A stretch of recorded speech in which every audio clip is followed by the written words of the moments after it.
আল্লাহ পাক কখন কিভাবে কোন কোন কওমের উপরে কি কি পাপের কারণে শাস্তি দিয়েছেন। এক নম্বরে আসি, আমরা এই অংশটুকুকে শাস্তি বলছি না, আল্লাহ পাকের পরীক্ষাই বলছি। কিরকম? আমরা বিশ্বাস করি যে আল্লাহ রাব্বুল আলামিন কাফের, মুশরিক, মুনাফিকদের উপরে আল্লাহর আযাব পাঠান, ঠিক আছে?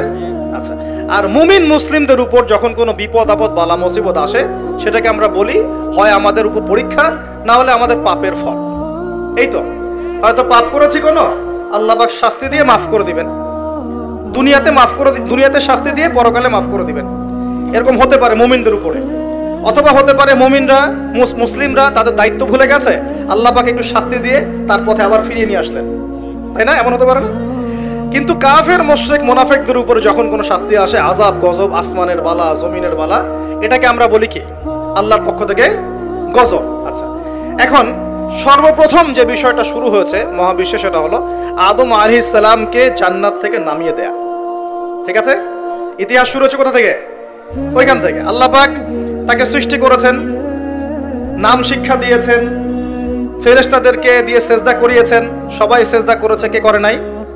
ইবলিস। এরপর আল্লাহ পাক তাকে জান্নাতে রেখেছেন, তার পাঁজর থেকে হাওয়া আলাইহিস সালামকে সৃষ্টি করেছেন, করে বলেছেন তোমরা জান্নাতে থাকো, যা ইচ্ছা খাও, ওয়ালা তাকরাবা হাযিহিশ শাজারা, এই গাছের কাছেও যেও না, এই গাছের কাছেও যেও না, মানে এই বাঁশের কাছেও এসো না, যেমন কথা এরকম, মানে বাঁশ ক্রস করে আসবে এমন না, কাছেও আসবে না, ধার কাছেও আসবে না।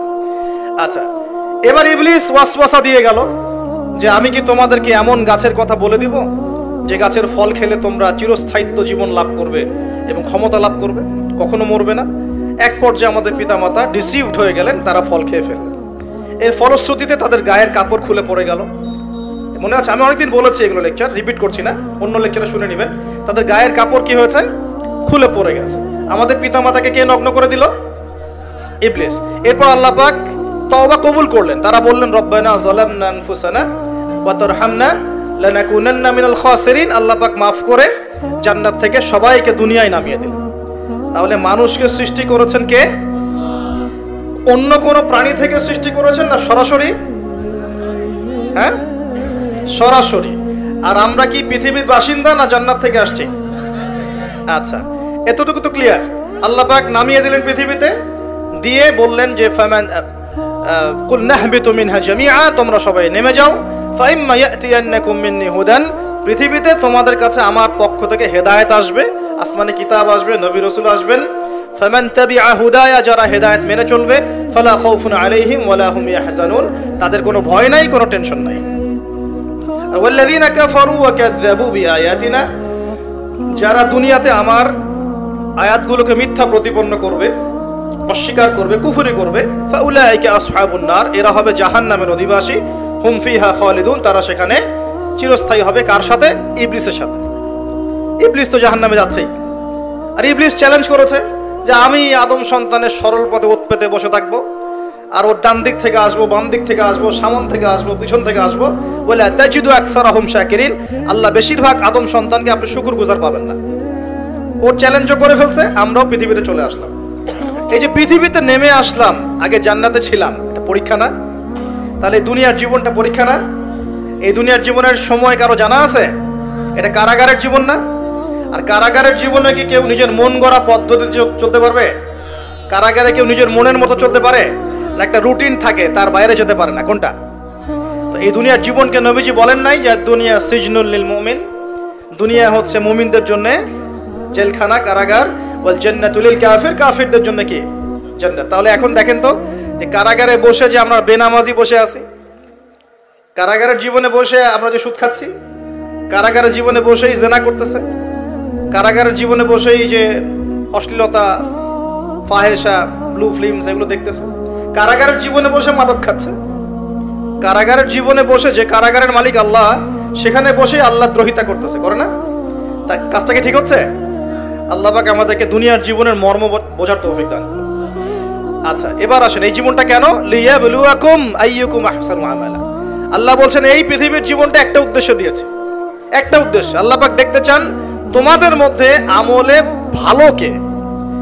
আল্লাহ পাক দেখতে চান না আমাদের মধ্যে গতানুগতিক আমলে কে, এভারেজ মুসলিম। আল্লাহ এভারেজ দেখতে চান না, আল্লাহ দেখতে চান লিয়াবলুয়াকুম আইয়ুকুম আহসানু আমালা।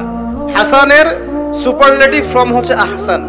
যেমন কবির মানে বড়, আকবার মানে হচ্ছে সবচেয়ে বড়। আমরা বলি আল্লাহু আকবার, আমরা আকবার শব্দ ইউজ করি।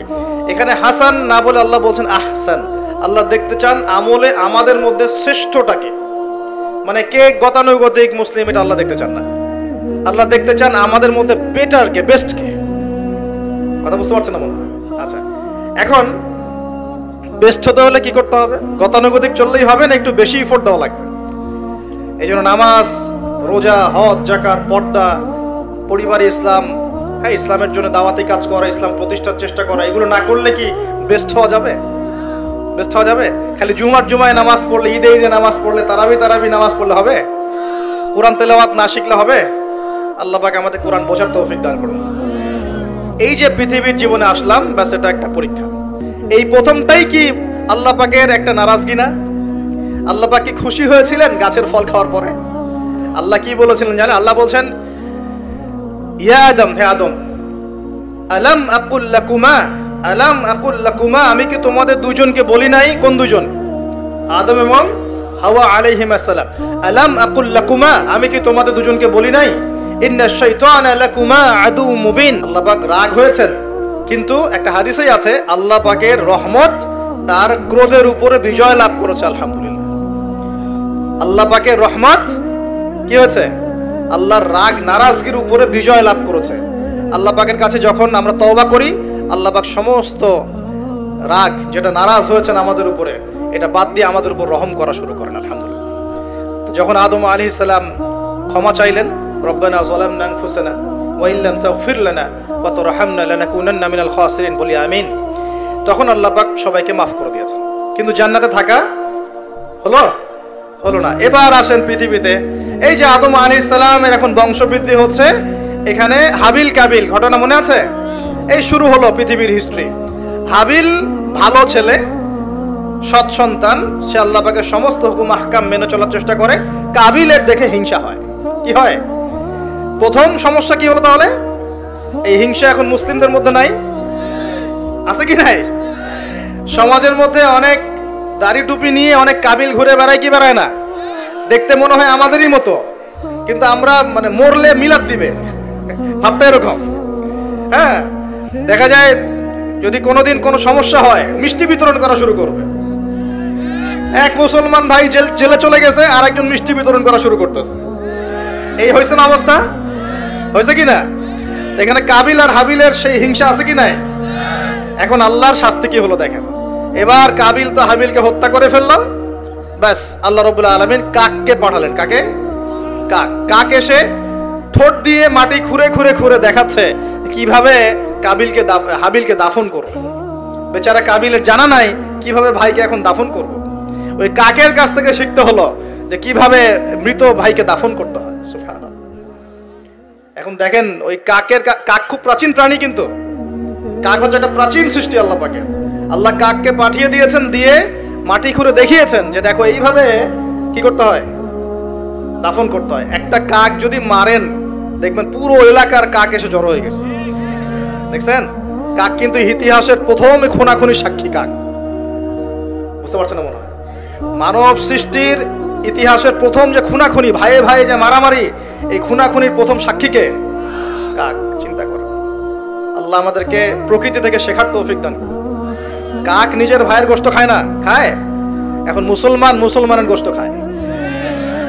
এক মুসলমান বিপদে পড়লে অন্যটা মিষ্টি বিতরণ করা শুরু করে। কিভাবে তার মানহানি করবে, কিভাবে তাকে অপমান করবে, কিভাবে তার বিরুদ্ধে ষড়যন্ত্র করবে, কিভাবে তাকে ভাসায় দিবে, এই চিন্তাই অলওয়েজ মাথায় ঘোরাফেরা করতেছে।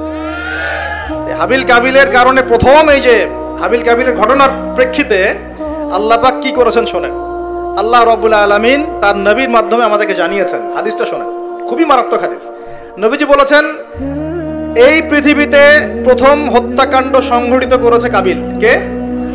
সে একজন নবীর সন্তান না? নবীর ছেলে হয়েও নবীজি বলছেন সাল্লাল্লাহু আলাইহি ওয়াসাল্লাম, এই পৃথিবীতে যত মানুষ খুন হবে, খুন হয় না মানুষ, যত মানুষ খুন হবে, এই সমস্ত খুনের পাপের একটা অংশ কাবিলের আমল নামে যোগ করা হবে। বলে নাউজুবিল্লাহ। এটাকে বলে গুনাহে জারিয়া। কি বলে? প্রিয় ভাই, আমি তো রিকোয়েস্ট করতেছি আপনাকে, আমি তো আপনাকে শাসন করতে আসি নাই। আমি এসেছি আপনাকে আল্লাহ চেনাতে, আমি এসেছি আপনাকে রাসূল চেনাতে, কোরআন চেনাতে। আপনি মদের দোকান দিয়েছেন, যত মানুষ মদ খাচ্ছে সমস্ত গুণ আপনার আমলনামে যাচ্ছে। একটা হারাম সিনেমা হল করেছেন, যত মানুষ এখানে সিনেমা দেখছে সমস্ত পাপ আপনার হচ্ছে। একটা তামাকের কারখানা দিয়েছেন, সবাই হারাম খাচ্ছে, আপনার গুনাহ হচ্ছে। সুদ ছড়িয়ে দিয়েছেন, নিজে খাচ্ছেন, এখন সবাইকে খাওয়াচ্ছেন, গুনাহ হচ্ছে আপনার। সবার গুনাহ আপনার ঘাড়ে এসে যুক্ত হচ্ছে। ঠিক যেভাবে একটা মাদ্রাসা করেছেন, একটা মসজিদ করেছেন, একটা নলকূপ স্থাপন করেছেন, এই রাষ্ট্রীয় দায়িত্বে আছেন, রাস্তাঘাট করে দিয়েছেন, এর বদৌলতে যে মানুষ উপকৃত হচ্ছে, আপনি কবরে গেলেও নেকি পাবেন ইনশাআল্লাহ। কি পাবেন? নেকি পাবেন। একটা ব্রিজ নির্মাণ করে দিয়েছেন, যত মানুষ এটাতে পারাপার হবে, উপকৃত হবে, আপনি নেকি পাবেন ইনশাআল্লাহ। ঠিক একইভাবে আপনি আমি যদি এরকম গুনাহে জারিয়ার কোনো মাধ্যম চালু করে যাই, কবরে চলে গেলেও ওই গুনাহ কি হবে? অটোমেটিক আসতে থাকবে। আল্লাহ আমাদেরকে বোঝার তৌফিক দান করুন। তো এবার পৃথিবীর ইতিহাসের প্রথম এই ঘটনা হলো। এরপরে কি হয়েছে? এরপরে যে আল্লাহ পাকের শাস্তিটা নেমে আসলো। কাবিল কিন্তু জাহান্নামে যাচ্ছে। কেন? ভাইকে হত্যা করার কারণে। আল্লাহ পাকের কাছে সবচেয়ে মারাত্মক পাপ হচ্ছে মানুষকে হত্যা করা। শিরকের পর, কুফরির পর মারাত্মক পাপ হচ্ছে মানুষকে হত্যা করা। আল্লাহ রাব্বুল আলামিন তার নবীর মাধ্যমে জানিয়েছেন, একজন ব্যক্তি যদি লা ইলাহা ইল্লাল্লাহ বলতে পারে, এই একজন মুসলিম যে লা ইলাহা ইল্লাল্লাহ বলে, সে বেঁচে থাকা পর্যন্ত আল্লাহ পাক কিয়ামত দিবেন ইনশাআল্লাহ। একজন মুসলমানের কত দাম চিন্তা করেন, কত দাম! আল্লাহু আকবার। তো এখানে একজন মুসলিমকে হত্যা করলো কে? কাবিলের আমল নামায় সব পাপ যেটা থাকলো, তার মানে আল্লাহর আযাব আসার প্রথম কারণ কি হলো? হিংসা। কি কারণ? অতএব হিংসা করতে থাকলে আল্লাহর শাস্তি কি হবে? আসবে। আরেকটা কারণ ছিল, আগে শয়তানের অনুসরণ করেছিলেন বলে আমাদের পিতাকে নামিয়ে দেওয়া হয়েছে। নামিয়ে দেওয়া হয়নি? শয়তান ওয়াসওয়াসা দিয়েছে, গাছের কাছে চলে গিয়েছেন, ফল খেয়ে ফেলেছেন, এই পরীক্ষায় আমরা এখন পড়ে গেছি। এতে কিন্তু তার কোনো দোষ নাই। কারণ কি? এটা ছিল তাকদীরের লিখন। এটা কি ছিল? তাকদীর আগে থেকে লেখা ছিল যে আল্লাহ পাক পৃথিবী সৃষ্টি করবেন এবং এখানে মানুষকে পাঠাবেন। এটা আল্লাহ পাকের আগেই পরিকল্পনা ছিল। এটা ছিল একটা পরীক্ষা, এই দুনিয়ার জীবনটা পরীক্ষা। এরপর আরো সামনে যান, এবার আসেন নূহ আলাইহিস সালাম। নাম মনে আছে? 950 বছর তার কওমকে দাওয়াত দিয়েছেন। কত বছর ভাই? একটু চিন্তা করেন তো, চোখ বন্ধ করে। 950 বছর কতদিন হতে পারে? 950 বছর মানে প্রায় 1000 বছর। প্রায় 1000 বছর তিনি তার কওমকে দাওয়াত দিয়েছেন। কিভাবে? আমাদের মতো ওয়াজ মাহফিল না, দাওয়াত দিয়েছেন। তিনি বলছেন, ইন্নী দাআউতু কওমি লাইলা ওয়া নাহারা। আল্লাহ, আমি আমার কওমকে দাওয়াত দিয়েছি দিন রাত 24 ঘন্টা।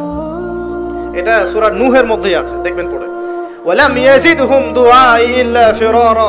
আমার দাওয়াত শুনে এরা খালি পালিয়ে গেছে আমার থেকে, কাছে আসে নাই, খালি পালিয়ে গেছে। কান বন্ধ করে ফেলতো, কাপড় দিয়ে মাথা ঢেকে ফেলতো, আর আমাকে বলতো পাগল। কি বলতো? পাগল। নূহ আলাইহিস সালামকে আল্লাহ পাক তারপরে বললেন, তুমি একটা কাজ করো, তুমি নৌকা নির্মাণ করো। কি করো? এই যে নৌযান নির্মাণ করা, এই সারা পৃথিবীর বাণিজ্য বন্ধ হয়ে যাবে যদি নৌযান না থাকে। জানেন, এই যে এক্সপোর্ট ইম্পোর্ট শিপিং সব বন্ধ হয়ে যাবে। কিভাবে? যদি নৌযান না থাকে। আর এই নৌযান সর্বপ্রথম কে সৃষ্টি করেছে? আর এখন আমাদেরকে বলে যে ইসলাম হচ্ছে সেকেলে, না? এরা প্রযুক্তি খুব উন্নয়ন। নূহ আলাইহিস সালাম সর্বপ্রথম মানুষ যিনি এই পৃথিবীর মধ্যে নৌযান নির্মাণ করেছেন। বলে সুবহানাল্লাহ। সভ্যতা শুরু হয়েছে নবীদের হাতে। সভ্যতা কি হয়েছে? নবীদের হাতে শুরু হয়েছে, আর শেষও হবে নবীদের হাতে ইনশাআল্লাহ। এখন নূহ আলাইহিস সালাম 950 বছর দাওয়াত দিয়ে কি ফলাফল হলো? 40টা বা 80টা পরিবার ইসলাম কবুল করেছে। কতটা? এখানে তো আপনারা মাশাআল্লাহ হাজার মানুষ বসে আছেন, কথা শুনছেন, সৌভাগ্যের বিষয়।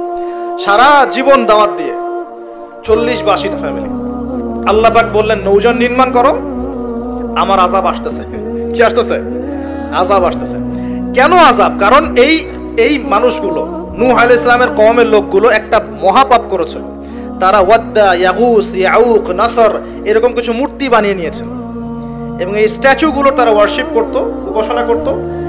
এমনি এমনি উপাসনা করতো না। আপনাকে বুঝাচ্ছি। প্রথম যে প্রজন্মটা ছিল ওদের, ওই প্রজন্মকে শয়তান ওয়াসওয়াসা দিয়েছে কি, যে এই ওয়াদ্দা, ইয়াগুস, ইয়াউক, নাসর এই যে নামগুলো সূরা নূহে আছে, এই ব্যক্তিরা ছিল খুব পুণ্যবান সৎ ব্যক্তি। তারা খুব ভালো আল্লাহওয়ালা ছিল, আল্লাহর ওলি ছিল। শয়তান ওয়াসওয়াসা দিয়েছে তোমরা এই তাদের মূর্তি নির্মাণ করে মসজিদের বাইরে রেখে দিবে। মসজিদের কোথায়? বাইরে যাওয়া আসার সময় ওদেরকে দেখবে, দেখলে একটা মানে উৎসাহ আসবে যে আমরাও তাদের মতো হই। শয়তান এইভাবে নেক্সট স্রোতে ধোঁকা দিয়েছে। ওই জেনারেশন এই কাজটাই করেছে। এরপর আরো 100-200 বছর চলে গেছে, শয়তান এবার পরের জেনারেশনকে ওয়াসওয়াসা দিয়েছে, আরে তারা তো অনেক বড় বড় মানুষ ছিলেন, এখন মসজিদের বাইরে না, ওদেরকে ভিতরে ঢুকাও। এবার তারা ওই মূর্তিগুলো সব ভিতরে ঢুকানো শুরু করেছে। এটা হিস্ট্রি পড়ে দেখেন, তাফসির আছে, জালালাইন পড়ে দেখেন, ইবনে কাসির পড়ে দেখেন। তো এবার তারা ঢুকালো ভিতরে, সেজদা করছে না কিন্তু মূর্তিতে, তারা খালি রেখে দিয়েছে ভিতরে যে তাদেরকে দেখবো, দেখে আমার ইবাদতে মনোযোগ আসবে। উদ্দেশ্য কিন্তু ভালো, উদ্দেশ্য কি ভালো। এবার এই প্রজন্ম যখন চলে গেল, পরের প্রজন্মকে শয়তান বলছে আরে তারা আল্লাহর ওলি ছিল, তাদের কাছে চাইলেই পাওয়া যাবে। এবার সরাসরি সেজদা শুরু হলো মূর্তিতে। এইভাবে গ্র্যাজুয়ালি আস্তে আস্তে আস্তে আস্তে শয়তান প্রথম মূর্তি পূজা চালু করেছে বিশ্বের মধ্যে।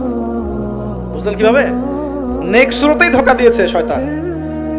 আমরাও এখন মুসলমানরাও সুবহানাল্লাহ, আমরাও এখন এগুলোর পিছনে পড়ে যাচ্ছি, পড়ছি না? সবার ঘরে ঘরে ছবি মূর্তি এখন, সুবহানাল্লাহ। আর এই যে আমাদের সেলফি সংস্কৃতি, এটাও তো একটা মূর্তির অংশ হয়ে যাচ্ছে। প্রয়োজনীয় ছবি তোলা যায়, অপ্রয়োজনীয় ছবি তোলার কি দরকার আছে? মুসলিমরা কি করবে? আসসালামু আলাইকুম রহমতুল্লাহ, ওয়ালাইকুম আসসালাম রহমতুল্লাহ, মুসাফা করবে, মুসাফা থেকে ফারেক হওয়ার আগেই গুনাহ সব ঝরে পড়ে গেছে। এইটা সুন্নত। ভাই তাকান, দুই তাকান, ভাই হুজুর তাকান, কি দরকার আছে এগুলার? প্রয়োজন নাই। আর এগুলো আমাদের পরকালে বাঁচাবে না। পরকালে বাঁচাবে যে নবীর যত সুন্নত অনুসরণ করবে, সে নবীর তত কাছে থাকবে।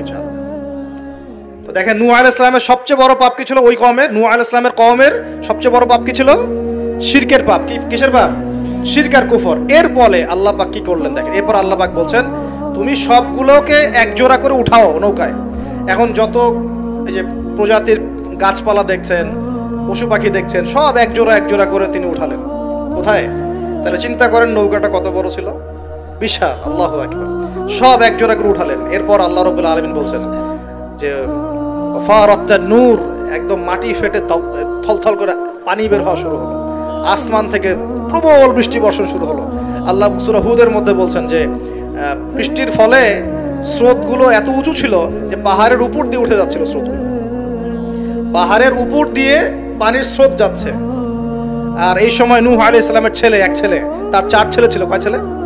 এক ছেলের নাম হচ্ছে হাম। হামের বংশধর হচ্ছে এই যে আফ্রিকান মানুষরা, কালো চামড়ার মানুষরা হামের বংশধর। এক ছেলের নাম শাম। শামের বংশধর হচ্ছে আরবরা, এই যে আরব পেনিনসুলা যারা থাকে, এরা শামের বংশধর। এক ছেলের নাম ইয়াফাস। ইয়াফাস হচ্ছে ইউরোপিয়ান যারা, পশ্চিমারা, এরা ইয়াফাসের বংশধর, রোমানরা। আরেক ছেলের নাম হচ্ছে কেনান। কি নাম? এই কেনান ওই পাহাড়ে উঠে বলছে যে পাহাড় আমাকে বাঁচাবে। কে বাঁচাবে? পাহাড়। আমার দরকার নেই ওঠার, তুমি যাও গা, পাহাড় আমাকে বাঁচাবে। নূহ আলাইহিস সালাম বলছেন যে আল্লাহ আমার ছেলে, আমার আহাল, বাঁচাও তাকে। আল্লাহ পাক বলছেন এরপর বিশাল এক ঢেউ আসলো, বাবা আর ছেলের মাঝখানে আড়াল করে ফেললো, শেষ নাই, সন্তানের সাথে আর দেখা নাই। নূহ আলাইহিস সালাম কান্নাকাটি করে বলছেন আল্লাহ ইন্নাহু মিন আহলি, আমার ছেলে আমার পরিবারের একজন, আল্লাহকে মাফ করে দাও। আল্লাহ পাক ধমক দিয়ে বলছেন লাইসা মিন আহলিক, সে তোমার পরিবারের কেউ না, সে তোমার পরিবারের। আল্লাহর কাছে এইসব বংশ, রক্ত, রং, এসবের কোনো দাম নাই। কিসের দাম আছে? তাকওয়া, ঈমানের দাম আছে। নবীর সন্তান হয়েও যদি ঈমানদার না হয়, আল্লাহ পাক জাহান্নামে দিয়ে দিবেন, কোনো কিছু যায় আসে না আল্লাহ পাক। আলেমের সন্তান হয়েছেন, এত গর্ব কিসের? নিজের আমল, আকীদা, ঈমান আগে ঠিক করতে হবে। অমুক বক্তার ছেলে, অমুক আলেমের ছেলে, অমুক পীর সাহেবের জাদা, এগুলো দিয়ে পরকালে পার পাওয়া যাবে? নিজের ঈমান আমল ঠিক করতে হবে। নবীর সন্তান পার পাচ্ছে না, বলছে লাইসা মিন আহলিক, সে তোমার পরিবারের কেউ না। আল্লাহ বলছেন লাইসা মিন আহলিক, সে তোমার পরিবারের কেউ না। আল্লাহ পাক কোনো দয়াই করলেন না এখানে। কুফরের মধ্যে ছিল, ঈমান ছিল না, শিরক করেছে আমার সাথে, কিসের দয়া, কিসের খাতির? তো প্রিয় ভাইরা, এখান থেকে শিখলাম কি? যে নূহ আলাইহিস সালামের যুগে আযাব কি কারণে আসছে? শিরকের কারণে। আগে শিখলাম, প্রথমে মনে রাখবেন, 1 নাম্বার শিখেছি শয়তানের তাবেদারি করার কারণে শাস্তি এসেছে, পরীক্ষা এসেছে, 1। 2 নাম্বার হচ্ছে হিংসা, হিংসা বিদ্বেষের কারণে কি হয়েছে? আল্লাহ পাকের শাস্তি চলে আসছে। 3 নাম্বার এই যে শিরকের পাপের কারণে কি হয়েছে? আল্লাহর শাস্তি, গজব চলে আসে। আরো সামনে যান, আমি একটু শর্টে শেষ করবো ইনশাআল্লাহ। আরো সামনে যান, এবার আসছে আদ জাতি। কি নাম? আদ জাতির লোকেরা অনেক লম্বা চওড়া, এক একজনের দেহের এমন কাঠামো যে পাহাড় কেটে কেটে বাড়ি নির্মাণ করতে পারে। আমরা তো এখন ছোট না সাইজে, এখন এগুলো মানুষের কাছে মনে হয় যে রূপকথা, আসলে রূপকথা নয় এগুলা। কোরআন বলেছে ওরা এমন শক্তিশালী ছিল, তারা বলতো মান আশাদ্দু মিন্না কুওয়া, কে আছে আমাদের চেয়ে বড় শক্তিশালী। এবার হুদ আলাইহিস সালামকে পাঠানো হলো এদের মধ্যে হেদায়েতের বাণী নিয়ে। তো হুদ আলাইহিস সালাম দাওয়াতি কাজ করলেন, অল্প কিছু মানুষ ইমানদার হলো, বাকিরা কাফের থেকে গেল। আর যারা কাফের থাকলো তারা বলল যে নিয়ে আসো আল্লাহর আযাব দেখি, কত বড় আযাব আনতে পারো, আনো দেখি। আল্লাহ রাব্বুল আলামিন তাদের ব্যাপারে বলেছেন যে ওয়াম্মা আদুন, এবং আদ জাতির ক্ষেত্রে ফাহলাকনা বিরিহিন সরসরিন আতিয়া, প্রচন্ড ঘূর্ণিঝড় বাতাস দিয়ে ওদেরকে আমি উপরে ফেলে দিলাম। সুবহানাল্লাহ, মাত্র 6 দিন 7 রাত বাতাস প্রবাহিত হয়েছে, ঘূর্ণিঝড় বাতাস, এই ঝড় দিয়ে আল্লাহ পাক আদ জাতিকে উপরে ফেলে দিয়েছে। আল্লাহ বলছেন ওরা বাড়ির সামনে এমন করে পড়েছিল যেন মনে হচ্ছে যে ওই যে গাছের ডাল পড়ে থাকলে যেমন হয় না, খেজুর গাছের ডাল, ওই রকম করে পড়েছিল। বিশাল শক্তিধারী। কি অপরাধ ছিল ওদের? মান আশাদ্দু মিন্না কুওয়া, আমাদের যে শক্তিশালী আর কে আছে।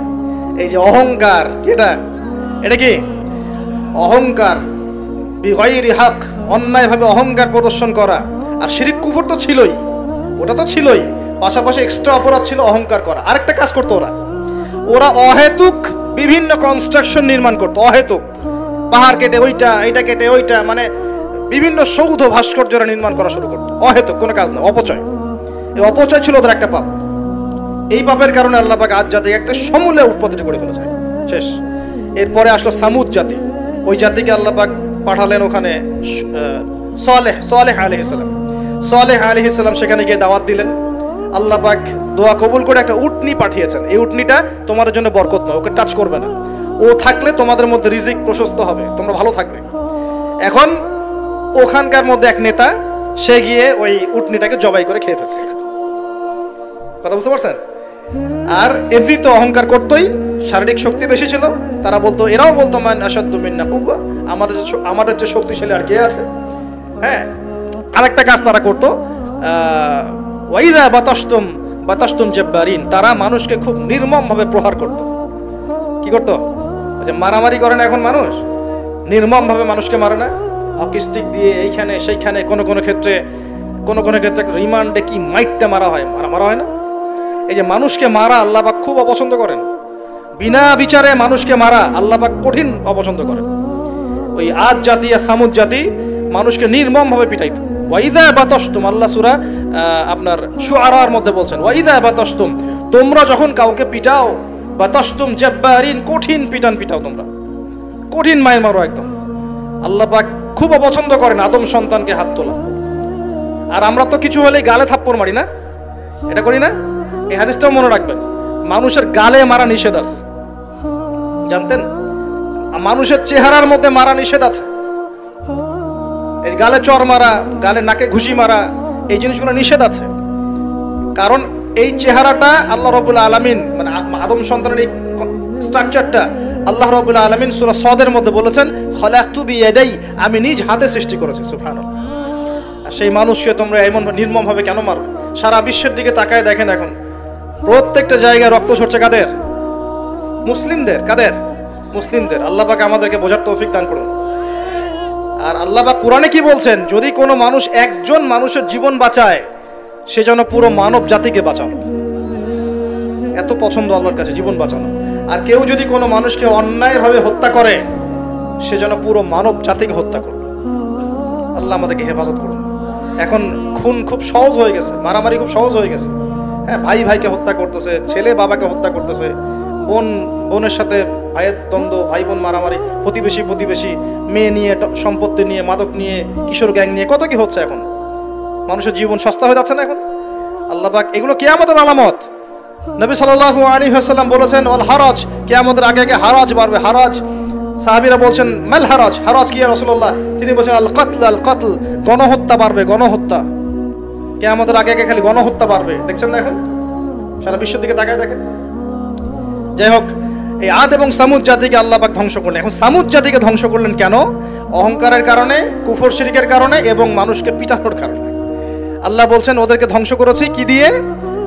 সাইহাতান ওয়াহিদা। এটা ভালো করে মনে রাখবেন, সাইহাতান ওয়াহিদা মানে একটা শব্দ দিয়ে, প্রচন্ড ত্রুম একটা শব্দ, খালি এই এক শব্দে সবার কানের পর্দা ফেটে ফুটে জান বের হয়ে গেছে।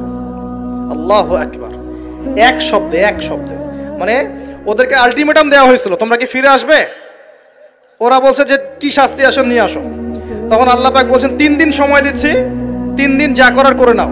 এই 3 দিন যে আল্লাহ সময় দিয়েছেন, এই 3 দিনে ওরা তওবা করে ফিরে আসে নাই, বরং এই 3 দিন ভোগ বিলাস করেছে, একটা পশু জবাই করেছে, খেয়েছে, মেয়েদেরকে নাচিয়েছে, মদ পান করেছে, 3 দিন ভোগ বিলাস ফুর্তি করেছে। মানে দু হাতে চাপাও হাত পেতে নাও, এরকম চিন্তা। যা আছে এখন লুটে খাও, পরেরটা পরে দেখা যাবে। এই চেতনা আমাদের মধ্যে আছে না অনেকের মধ্যে? যা আছে এখন ভোগ করে নাও, কালকে যা হবে দেখা যাবে। হ্যাঁ, কালকে যা হবে দেখা যাবে, এখন যা আছে নাও, ভোগ করো। এই চিন্তা ছিল ওই 3 দিন সামুদ জাতির। ওরা ভোগ বিলাসে লিপ্ত হলো। হঠাৎ সকালবেলা ত্রুম শব্দ, পুরো বিশ্ব, ওদের পুরো রাষ্ট্রটা কেঁপে উঠলো এবং সবগুলো মারা গেল। একটা শব্দ সব মারা গেল। সূরা কমার পরে দেখেন, সাইহাতান ওয়াহিদা, একটা মাত্র শব্দ দিয়ে আল্লাহ ধ্বংস করেছেন। তার মানে আল্লাহ ধ্বংস করলেন পানি দিয়ে, আল্লাহ ধ্বংস করলেন বাতাস দিয়ে, এবার ধ্বংস করলেন শব্দ দিয়ে, বিদ্যুতের শব্দ দিয়ে। কেন ধ্বংস করলেন? পাপগুলো মনে রাখবেন, অহংকার, কুফর, শিরিক, আর কি হিংসা। তারপরে বললাম এই যে মানুষকে মারা, হ্যাঁ, শয়তানের তাবেদারি, মানুষকে মারা, এগুলো মনে রাখবেন। পাপগুলো মনে রাখতে হবে মাথার মধ্যে, কোন কোন পাপ, এবং এগুলো থেকে বাঁচতে হবে আমাদেরকে ইনশাআল্লাহ। আর একটু সামনে যাই, বিরক্ত হচ্ছেন নাকি? আচ্ছা, আলোচনা একটু লম্বা হলো, সমস্যা আছে? আচ্ছা, আরো সামনে যান। ফেরাউন এবং তার দলবলকে আল্লাহ পাক ডুবিয়ে মেরেছেন, মারেছেন না? কি পাপের কারণে? অহংকার। সে বলেছিল আনা রব্বুকুমুল আলা, আমি তোমাদের মহান রব। কে বলেছিল? আমি তোমাদের মহান রব। কে বলেছিল? ফেরাউন। আনা রব্বুকুমুল আলা। আল্লাহ পাক শুধু তাকে না, তার পুরো দলবলকে ধসিয়ে দিয়েছেন। কোথায়? এই লোহিত সাগরে ডুবিয়ে মেরেছেন। কমে মাদিয়ান, কি নাম? এই মাদিয়ান কমের সাথে আমাদের এখনকার এই সমকালীন প্রেক্ষাপটটা জড়িত আছে। কমে মাদিয়ান নামে একটা কম ছিল, যে কম আদ জাতি সামুদ জাতির পরে এসেছে। মুসা আলাইহিস সালামের সমসাময়িক সময় তারা পৃথিবীতে ছিল। এবং এই মাদিয়ান কম সম্পর্কে আল্লাহ পাক বলছেন সূরা আনকাবুতে এবং অন্যান্য সূরায় 4টা আয়াত বলছেন। কয়টা আয়াত? এই 4টা আয়াত আল্লাহ পাক বলছেন ফাকাযযাবুহু, এই কম শুআয়ব আলাইহিস সালামকে অস্বীকার করলো। ফাআখাযাতহুমুর রাজফাতু ফাসবাহু ফি দারিহিম জাসিমিন। আল্লাহ বললেন এই কওমে মাদিয়ান শুআয়ব আলাইহিস সালামকে অস্বীকার করলো এবং তাদেরকে পেয়ে বসলো একটা ভূমিকম্প। কি পেয়ে বসলো? পৃথিবীর ইতিহাসে সর্বপ্রথম যে কওমকে ভূমিকম্প দিয়ে ধ্বংস করা হয়েছে তার নাম কওমে মাদিয়ান। কি নাম? কওমে মাদিয়ান। প্রশ্ন হচ্ছে কেন ভূমিকম্পের শাস্তি আসলো? উত্তর, আল্লাহ পাক ওদের কয়েকটা পাপ বলছেন। এক নাম্বার আল্লাহ ওদেরকে বলছেন ওয়াজিনু বিল কিসতাসিল মুস্তাকিম, তোমরা ওজনে সঠিকভাবে মাপ দিবে। কওমে মাদিয়ান মাপে কম দেওয়ার একটা পাপের কারণে ভূমিকম্পের শাস্তি এসেছে। কোরআন কথা বলছে। এই সমস্যা সমাজে আছে কি নাই? আচ্ছা, আরো বলছে ওয়ালা তাবখাসুন নাস আশিয়াহুম, তোমরা মানুষের সম্পদ অন্যায়ভাবে 2 নাম্বারি করে ভোগ করিও না। এই 2 নাম্বারি করে অন্যের সম্পদ ভোগ করার এই পাপটা সমাজে এখন আছে কি নাই? আরেকটা হচ্ছে যে তারা অপচয় করত, মাপে কম দিত, মানুষের সম্পদ অন্যায়ভাবে লুটপাট করে খেত। এই সময় আল্লাহ রাব্বুল আলামিন ওদেরকে সতর্ক করেছেন শুআয়ব আলাইহিস সালামকে দিয়ে, তারা কথা শোনে নাই। আল্লাহ রাব্বুল আলামিন ভূমিকম্প দিয়ে পুরো জাতিকে ধ্বংস করেছেন। তাহলে পৃথিবীর ইতিহাসে এই ভূমিকম্প নতুন না, আগে হয়েছে? এই ভূমিকম্প এখন আবার নতুন করে বেশি বেশি হচ্ছে কিনা? এই ভূমিকম্পের অপরাধ আল্লাহ পাক কি বললেন? মাপে কম দেয়া, অন্যের সম্পদ অন্যায়ভাবে আত্মসাৎ করা এবং কি অপচয় করা। কোন কম করেছে এই কাজগুলা? কওমে মাদিয়ান। এখন আসেন কওমে মাদিয়ান থেকে নবী সাল্লাল্লাহু আলাইহি ওয়াসাল্লাম কি বলছেন। এবার আমাদের নবীজি বলছেন যে শোনো, বাইনা ইয়াদাই সাআহ, একটু মনোযোগ দেন, আমি 3-4টা হাদিস বলে শেষ করছি। বাইনা ইয়াদাই সাআহ, আমাদের নবীজি বলছেন এবার শোনো, হে আমার উম্মত তোমরা সতর্ক হও, শোনো, কিয়ামতের আগে আগে আসবে মুতানুন শাদীদ। মুতান মানে দ্বিবচন, মানে দুটো বড় বড় মহামারী। কয়টা বড় বড় মহামারী? হিসেব করে দেখেন তো যে পৃথিবীতে মহামারীর সূচনা থেকে নিয়ে এই পর্যন্ত কোন মহামারীগুলো সবচেয়ে বড় ছিল। এটার স্টাডি আপনি করবেন, আমি বলে দেব না। এগুলো স্টাডি আপনারা করবেন, আমি বলে দেব না। মুতানুন শাদীদ, বড় বড় দুটো মহামারী আসবে পৃথিবীতে কিয়ামতের আগে আগে। কয়টা আসবে? ওয়া বা'দাহু, এবং এই মহামারীর পরে আসবে। এই মহামারীর পরে আসবে। একটা মহামারী গেছে, আচ্ছা এই মহামারীর পরে আসবে, নাউজুবিল্লাহ, এই মহামারীর পরে আসবে সানাওয়াতুজ জালাজিল। সানাওয়াতুজ জালাজিল আরবি যারা বোঝেন বুঝবেন। সানা মানে হচ্ছে একটা বছর, সানা মানে কি এক বছর, সানাওয়াত মানে প্লুরাল নাম্বার, অনেকগুলো বছর। জালজালা মানে হচ্ছে আপনার ভূমিকম্প, জালাজিল মানে কি ভূমিকম্প সমূহ, বহু বচন। মানে মহামারীর পরে আসবে সানাওয়াতুজ জালাজিল, ভূমিকম্পের বছরগুলো। মানে বছর ধরে, বছরের পর বছর ধরে পৃথিবীতে বিভিন্ন জায়গায় ভূমিকম্প হতে থাকবে। কে বলেছেন? নবী সাল্লাল্লাহু আলাইহি ওয়াসাল্লামের কথা কি সত্য না মিথ্যা? আস্তাগফিরুল্লাহ, সত্য না মিথ্যা? সত্য। তার মানে একটা হাদিস পেলাম, নবীজি বলেছেন কিয়ামতের আগে আগে কি হবে? ভূমিকম্পের বছরগুলো আসবে, ভূমিকম্প আসবে না, ভূমিকম্পের বছরগুলো আসবে। একটা হাদিস মাথায় নেন। 2 নাম্বার, নবীজি বলছেন কিয়ামতের 10টা আলামত আছে। কয়টা? 10টা। তার মধ্যে 1 নাম্বার আলামত হচ্ছে দাজ্জাল। কি নাম? দাজ্জাল। আচ্ছা ওইদিকে আলোচনা নিচ্ছি না আজকে। 2 নাম্বার হচ্ছে ইয়াজুজ আর মাজুজ, এটাও অন্য লেকচারে শুনে নিন। 3 নাম্বার ঈসা আলাইহিস সালামের আগমন। 4 নাম্বার দাব্বাতুল আরদ, জমিন থেকে প্রাণী বের হবে। 5 নাম্বার ইয়েমেন থেকে আগুন বের হবে, ইয়েমেন থেকে আগুন বের হবে। 6 নাম্বার দুখান, ধোঁয়া, ধোঁয়া দিয়ে পৃথিবী ছেয়ে যাবে। 7 নাম্বার, 8 নাম্বার, 9 নাম্বার, এগুলো হচ্ছে 3টা বড় বড় ভূমিকম্প, ভূমিধস, যেটা হবে একটা পৃথিবীর পূর্বে, একটা পশ্চিমে, একটা মাঝখানে। পৃথিবীর পূর্বে মানে এই পুরো আমাদের সাবকন্টিনেন্ট সহ পুরো পূর্ব দিক, একদম ইন্দোনেশিয়া, মালয়েশিয়া, সব জায়গা পূর্ব দিক। পশ্চিম মানে পুরো পশ্চিমা সভ্যতা, আর মাঝখান মানে এই জাজিরাতুল আরবিয়া, মাঝখান। এই 3টা ভূমিকম্প হবে পৃথিবীতে, এখনো আসা বাকি আছে, বড় বড়। এগুলোতে ভূমি কাঁপবে না, ভূমি ধসে যাবে। কি হবে? নবীর কথা কি ভুল হবে? আর শেষটা হচ্ছে এই পূর্ব দিক থেকে, পশ্চিম দিক থেকে সূর্য উদিত হবে এবং মানুষের তওবার দরজা বন্ধ হয়ে যাবে। তওবা করে লাভ নাই। এই 10টা বড় বড় মধ্যে 3টা পেয়েছেন ভূমিকম্প। তাহলে পেলাম যে ভূমিকম্পের বছরগুলো আসবে, আরো পেলাম কি বড় বড় 3টা হবে, পূর্বে একটা, পশ্চিমে একটা, মাঝখানে একটা। আর কোন পাপের কারণে হবে সেটা কিন্তু অন্য আয়াতগুলোতে আমরা দেখলাম। আচ্ছা সামনে আসেন। এবার নবী সাল্লাল্লাহু আলাইহি ওয়াসাল্লাম বুখারীর এক হাদিসে বলছেন, আবু হুরায়রা রাদিয়াল্লাহু আনহু থেকে বলছেন, তিনি বলছেন যে লা তাকুমুস সাআ, কিয়ামত ততদিন পর্যন্ত হবে না। এই হাদিস দুটো একটু মনোযোগ দিয়ে শুনুন। কিয়ামত ততদিন পর্যন্ত হবে না যতদিন পর্যন্ত না ইউকবাদুল ইলম, জ্ঞানটাকে উঠিয়ে নেওয়া হয়। জ্ঞান কি হয়? উঠিয়ে নেওয়া হয়। নবী আরো বলছেন ইউকবাদুল ইলম ওয়া তাকসুরু জালাজিল, এবং বেশি বেশি ভূমিকম্প না হচ্ছে। 2 নম্বর কি? বেশি বেশি ভূমিকম্প না হচ্ছে। ওয়া ইয়াতাকারাবুজ জামান, এবং সময় কাছাকাছি চলে না আসছে। এই জায়গায় আমি একটু স্টাডি করতে গিয়ে একটা অদ্ভুত জিনিস দেখলাম, যে একটা রিসার্চ বলছে, সায়েন্সের রিসার্চ বলছে যে প্রতিটা ভূমিকম্পে পৃথিবীর গতির মধ্যে একটা পরিবর্তন হয়। প্রতিটা ভূমিকম্পে পৃথিবীর গতির মধ্যে একটু একটু পরিবর্তন হয় এবং সময় সংক্ষিপ্ত হয়ে আসে। সময় কি হয়? সংক্ষিপ্ত হয়ে আসে। পৃথিবীর ভিতরে আছে, নিচে আছে কিন্তু আগুন, কি আছে? আগুনের স্তর আছে। একদম নিচে একটা ইনার কোর মানে একটা জায়গা আছে, ইনার কোর বলে। এখন সাম্প্রতিক গবেষণা বলছে যে ইনার কোর আগে যেদিকে ঘুরতো এখন তার বিপরীত দিকে ঘোরা শুরু করেছে। আল্লাহু আকবার। তাহলে এখানে মিলে যাচ্ছে না? ভূমিকম্পের সাথে পৃথিবীর ঘূর্ণন সম্পৃক্ত এবং জামান, সময়টাও সম্পৃক্ত।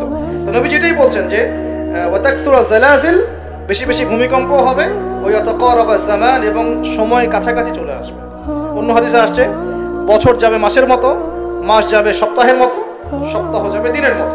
তিনি আরো বলছেন ওয়া ইউযহারুল ফিতান, এবং সমস্ত রকম ফিতনা ফাসাদ দেখা যাবে, দেখা যাচ্ছে না? এবং ওয়াল হারাজ, এবং বেশি বেশি হত্যাকাণ্ড হবে। সাহাবীরা বলছেন যে ওয়াল হারাজ ইয়া রাসূলুল্লাহ, হারাজটা কি ইয়া রাসূলুল্লাহ? তিনি বলছেন আল কতল, আল কতল, হত্যা, হত্যা, গণহত্যা, এগুলো হচ্ছে হারাজ। এবং তোমাদের ধন সম্পদ বাড়তে থাকবে, ফায়াফিদু, ধন সম্পদ উপচে পড়বে। এখানেও পেলাম যে ভূমিকম্প কিয়ামতের অন্যতম কি আলামত। আরেকটা হাদিসে নবীজি বলছেন, আর 2টো হাদিস বাকি আছে আজকের মতো।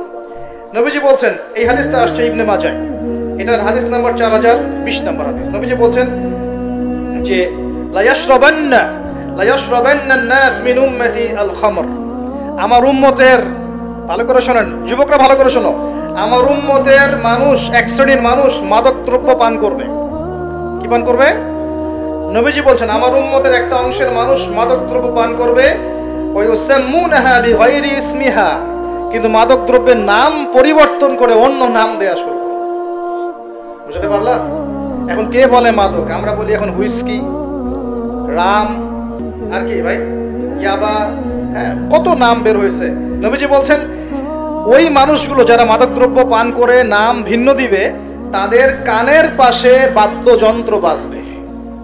এখন কানের পাশে বাদ্যযন্ত্র বাজে কিভাবে? তোমার ব্লুটুথ আর ইয়ারফোন দিয়ে। বুঝতে পারো নাই মনে হয়? এইভাবে শব্দ আসলো কিভাবে হাদিসের মধ্যে? নবীজি এভাবে শব্দ প্রয়োগ করলেন কেন? ওয়ায়ুযাফু আলা রুউসিহিম বিল মাআসিফ, তাদের মাথার পাশে, কানের পাশে বাদ্যযন্ত্র কেমন করে বাজবে? তোমার কানের ভিতরে ঢুকানো আছে বাদ্যযন্ত্র, আছে না? এই যে এটা এই জামানার সাথে সম্পৃক্ত। ওয়াল মুগান্নিয়াত মানে হচ্ছে ওই যে গায়িকা নর্তকী, এবং তারা গায়িকা নর্তকীদেরকে নিয়ে সময় কাটাবে। আল্লাহ পাক তাদেরকে শাস্তি দিবেন কিভাবে? ইয়াখসিফুল্লাহু বিহিমুল আরদ, নাউযুবিল্লাহ। আল্লাহ পাক ওই মানুষগুলোকে সহ জমিনটাকে ধসিয়ে দিবেন একেবারে। কি পাপের কারণে? মাদক দ্রব্য খাওয়া এবং তার নাম ভিন্ন করে হালাল করে খাওয়া। আস্তাগফিরুল্লাহ। 2 নম্বর হচ্ছে বাদ্যযন্ত্র। কি? কানের পাশে বাদ্যযন্ত্র প্লে করা। আর মুগান্নিয়াত মানে হচ্ছে নর্তকী, গায়িকাদেরকে নাচানো। আল্লাহ পাক একটা শাস্তি দিবেন, ওদেরকে সহ ভূমি ধসিয়ে দিবেন। আরেকটা শাস্তি আছে, ওয়ায়াজআলুল্লাহু মিনহুমুল কিরাদাতা ওয়াল খানাজির, আল্লাহ রাব্বুল আলামিন ওই মানুষগুলোকে বানর আর শুয়োর বানিয়ে দিবেন। নাউযুবিল্লাহ। এগুলো কি মিথ্যা না সত্য? সাদাকাল্লাহুল আযীম ওয়া সাদাকা রাসূলুহুল কারীম। আল্লাহ পাক সত্য বলেছেন, তার রাসূল সত্য বলেছেন। সর্বশেষ হাদিস, আজকের মাহফিলের সর্বশেষ হাদিস, এবং এই হাদিস থেকে আমরা বুঝতে পারবো কি কি পাপ আমাদের করা যাবে না আর কি কি পাপ করলেই শাস্তিটা আসবে। হাদিসটা হচ্ছে আন আবি হুরায়রা রাদিয়াল্লাহু আনহু قال قال رسول الله صلى الله عليه وسلم اذا اتخذ الفيء دولا। ভালো করে শুনেন, নবী সাল্লাল্লাহু আলাইহি ওয়াসাল্লাম বলেছেন, যখন গনিমতের মাল বা রাষ্ট্রীয় সম্পদগুলোকে ব্যক্তিগত মাল মনে করা হবে। এক নাম্বার কি? যখন গনিমতের মাল বা রাষ্ট্রীয় যুদ্ধলব্ধ সম্পদগুলোকে নিজের মনে করা হবে। ওয়াল আমানাতু মাগনামান, এবং আমানত রাখা হলে সেটাকে কি মনে করা হবে? গনিমত। আমানত রাখা হলে গনিমত মনে করে খেয়ে ফেলবে, মানে লুট করে খাবে। ওয়াজ যাকাতু মাগরামান, এবং যাকাত, এই যাকাতের বিধানটাকে খুব বোঝা মনে করা হবে। যাকাত খুব বার্ডেন, খুব বোঝা। 3 নাম্বার। 4 ওয়া তুআল্লিমা লিগায়রি দ্বীন, দ্বীনের জ্ঞান বিবর্জিত শিক্ষা চালু করা হবে। সুবহানাল্লাহ। মিলতেছে কি না? দ্বীনি জ্ঞান বিবর্জিত, ধর্ম বিবর্জিত শিক্ষার প্রচলন হবে। ও আতআর রাজুলু ইমরাআতাহ, এবং এই যে পরিবারের কর্তা যারা আছে এরা সব মহিলার আঁচল ধরে বসে থাকবে। বুঝতে পারতেছেন না? পরিবারের কর্তারা স্ত্রীদের আঁচল ধরে ঘুরবে। আর কি করবে? ওয়াক্কা উম্মাহ, এবং তার মায়ের অবাধ্য হবে, মানে মায়ের চাইতে বউকে বেশি প্রাধান্য দিবে, বউয়ের আঁচল ধরে ঘুরবে। আর নবীজি বলছেন ওয়াল আদনা সাদিকাহ, বন্ধু বান্ধবকে খুব কাছে টেনে নিবে, বন্ধু বান্ধবকে কাছে টেনে নিয়ে ওয়াকসা আবাহ, তার বাবাকে দূরে ঠেলে দিবে। মিলতেছে কিনা? বুঝতেছেন না কথা? আবার বলতেছি, যখন গনিমতের মালকে ব্যক্তিগত মাল মনে করা হবে, আমানত রাখা হলে লুট করে খেয়ে ফেলা হবে। যখন যাকাতের মালটাকে, যাকাতটাকে বার্ডেন মনে করতেছে, বোঝা মনে করতেছে। যখন ধর্ম বিবর্জিত শিক্ষা চালু হচ্ছে, যখন একজন ব্যক্তি তার মাকে কষ্ট দিয়ে মায়ের চাইতে বেশি স্ত্রীকে প্রাধান্য দিচ্ছে, তার আঁচল ধরে ঝুলছে। আর যখন এই ছেলে পেলেগুলো বন্ধুকে কাছে টেনে নিচ্ছে, বাবাকে দূরে ঠেলে দিচ্ছে। আর কি হচ্ছে? ওয়াযাহারাতিল আসওয়াতু ফিল মাসাজিদ, সুবহানাল্লাহ। যখন মসজিদের মধ্যে শোরগোল হট্টগোল বেড়ে যাচ্ছে। কি হচ্ছে না? যখন মসজিদের মধ্যে শোরগোল হট্টগোল বেড়ে যাবে, এবার রাগ করেন না, এটা হাদিসে আছে, আমি বলছি, অনুবাদ করছি। ওয়াসাদা ক্বাবিলাতা ফাসিকুহুম, এবং কোন কোন কবিলা মানে গোত্র বা সমাজের নেতৃত্ব দিবে ওদের মধ্যে সবচেয়ে ফাসিক ব্যক্তি, সবচেয়ে পাপাচারী ব্যক্তি। এটা নবীজি বলছেন। আরো তিনি বলছেন ওয়া কানা যাঈমুল কওমি আরযালাহুম, এবং সমাজের সবচেয়ে নিম্ন শ্রেণীর মানুষকে সমাজের কর্ণধার করা হবে। তিনি আরো বলছেন ওয়াকরিমার রাজুলু মাখাফাতা শাররি, কোন মানুষকে সম্মান করা হবে তার ভয়ে। কিসে? ভয়ের চোটে সম্মান করা হবে। সম্মান মন থেকে আসবে না, ভয়ের চোটে সম্মান করা হবে। আরো বলছেন ওয়াজহরাতিল কায়নাত ওয়াল মাআসিফ, একটু আগে বললাম ওয়াজহরাতিল কায়নাত মানে বেশি বেশি নর্তকী আর বাদ্যযন্ত্র দেখা যাবে, এবং ওয়াশুরিবাতিল খুমর, এবং যখন মাদকদ্রব্য সমূহ পান করা হবে। এই কাজগুলো যখন হবে তখন তোমরা শুনে রাখো, একটা আছে ওয়ালা'না আখিরি হাযিহি উম্মতি উলাহা, উম্মতের শেষের দিকের মানুষরা পূর্ববর্তী থেকে গালি দেওয়া শুরু করবে। এই শেষ জামানার মানুষগুলো সোনালী যুগের মানুষদেরকে গালি দেওয়া শুরু করবে। এটা করতেছে না মানুষ এখন? আচ্ছা, এই কাজগুলো যখন হবে তখন শোনো, ফালিয়ারতাকিবু, তখন ধেয়ে আসবে। কি ধেয়ে আসবে? ইনদা যালিকা চারটা আযাব, চারটা পাঁচটা আযাব। এক, রিহান হামরা, এটা এখন আসে নাই। রিহান হামরা মানে হচ্ছে উত্তপ্ত গরম বাতাসের আযাব আল্লাহ পাক দিবেন। বলেন নাউযুবিল্লাহ। কয়েকদিন আগে দেখলাম নাসা গবেষণা করছে, পৃথিবীর সূর্য থেকে এমন কিছু রশ্মি আসবে, ওখানে বিস্ফোরণ হচ্ছে, এমন কিছু আসবে যেটা পৃথিবীর উপর একটা বড় ইফেক্ট ফেলবে। উত্তপ্ত একটা বায়ু আসবে পৃথিবীর থেকে। নবী হাদিসে সেটাই বলেছেন যে রিহান হামরাআন মানে উত্তপ্ত গরম একটা বাতাস আযাব হিসেবে পৃথিবীতে আসবে। এক। দুই নম্বর আযাব আসবে ওয়াজালজালা, এবং বেশি বেশি ভূমিকম্প, যেটা বললাম। আর কি আসবে? খাসফান, ভূমি ধসে যাবে, মাটিতে ধসে যাবে। ওয়ামাসখান, এবং চেহারা সুরত আকৃতি মানুষের বিকৃত হয়ে যাবে। ওয়াকাযফান, এবং আসমান থেকে পাথর বর্ষণ করা হবে। এই পাঁচটা আযাব আসবে কখন? যখন এই 14-15টা পাপ তোমরা করতে থাকবে। প্রিয় ভাইরা, আমরা আজকের আলোচনা থেকে যথেষ্ট জ্ঞান নিয়েছি। সর্বশেষ যে কথাগুলো বলে শেষ করবো সেটা হলো, এক, আল্লাহ পাকের পক্ষ থেকে কাফের, মুশরিক, মুনাফিকদের উপরে এগুলো অবশ্যই আযাব হিসেবেই আসবে, আসবে না? আর মুমিন মুসলিমদের উপর যদি এগুলো চলে আসে, বুঝতে হবে আল্লাহ আমাদের ভালো চাচ্ছেন, আমরা তওবা করে যেন ফিরে আসি, আল্লাহ এটাই চাচ্ছেন। অথবা এর মধ্য দিয়ে আমাদের গুনাহগুলো আল্লাহ মাফ করবেন। আল্লাহ রাব্বুল আলামিন আমাদের সবাইকে আসমানের সমস্ত বিপদ, জমিনের সমস্ত বালা থেকে হেফাজত করুন, এবং আল্লাহ পাকের আযাব নেমে আসে এমন পাপগুলো থেকে বেঁচে থাকার তৌফিক দান করুন। আমরা আজকের এই সংক্ষিপ্ত আলোচনায় যে পাপগুলোর নাম জেনেছি, এই সমস্ত পাপ থেকে আল্লাহ আমাদের সবাইকে বেঁচে থাকার তৌফিক দান করুন। এক নাম্বার শিখেছি, একটু শেষ করি। এক নাম্বার শিখেছি শয়তানের তাবেদারি করা, করব কি আমরা? আল্লাহ মাফ করুক। আবার শিখেছি হিংসা বিদ্বেষ, করব? আমরা শিখেছি যে শিরকের পাপের কারণে আল্লাহর আযাব এসেছে, করব কি শিরক? কুফরির পাপের কারণে আল্লাহর আযাব আসে, আমরা কি কুফরি করব? আমরা শিখেছি অহংকারের কারণে আল্লাহর আযাব আসে।